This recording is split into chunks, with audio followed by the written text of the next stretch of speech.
pu hikmah kewajibkan benar nikah dengan muhalil lele untuk keperluan urang agam be langsung aju wate gejeri perumah dengan taluk lele berhati-hati uragam pakon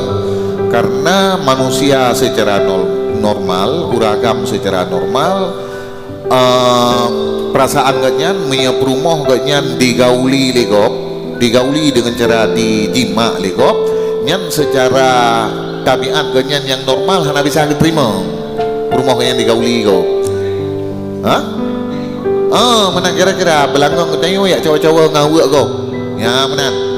jadi karena tabiat uragam lagi nyan secara normal awate kena tali moh ke rencana tali leher karena bengeh ketat jadi nyak teringat nyom nyelung pabeh tali aju sodoh hawalung wolom mi hawalung wolom kapayahi ngoragam la ini le ya dengan sebab dino tinggal ikenan akan merim urang agamnya be langsung di pabeh tali leher karena biasanya urang leh demalu pola mi tali leher nyan kon dalam kondisi yang memang fatal duduk kadang-kadang menyesal jangan menang jadi dengan sebab tinggal ke muhalilnya akan membuat uragamnya merim tertahan di hani pabih dalil leher sebab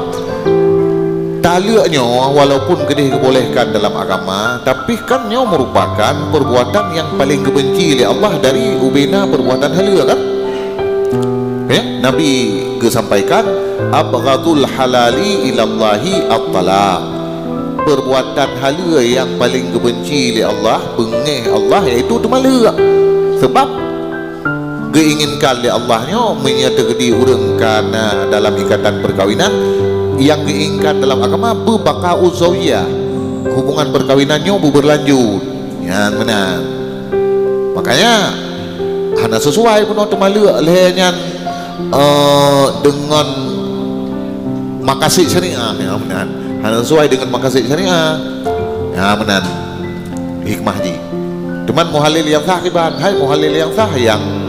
muhalil yang mampu untuk berhubungan intim secara maksimal ya benar bahasa kita kan berintisyar mereka panen aja berangkahoju